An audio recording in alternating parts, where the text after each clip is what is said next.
গতকাল বিজেপির ৬০টি মণ্ডলের মণ্ডল সভাপতিদের নাম ঘোষণা করা হয়েছে। যোগ্য নেতৃত্বের কাছেই দেওয়া হয়েছে দায়িত্ব। প্রতিটি বিধানসভা কেন্দ্রে নবনির্বাচিত মণ্ডল সভাপতিদের দলীয় কর্মী থেকে শুরু করে বিধায়করা সংবর্ধনা প্রদান করছেন।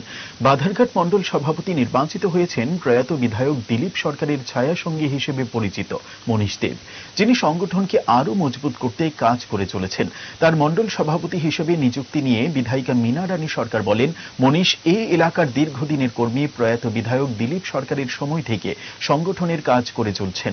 তার নেতৃত্বে এই এলাকায় বিজেপি আরও শক্তিশালী হবে বলে তিনি আশা প্রকাশ করেন।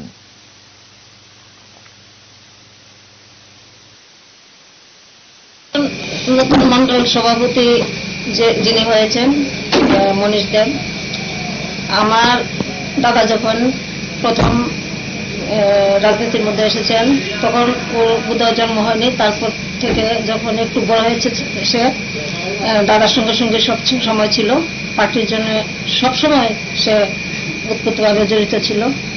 বর্তমান সময়ে সবাই দেখছে মনীষ দেবকে সব দিক দিয়ে পারফেক্ট আমার মনে হচ্ছে।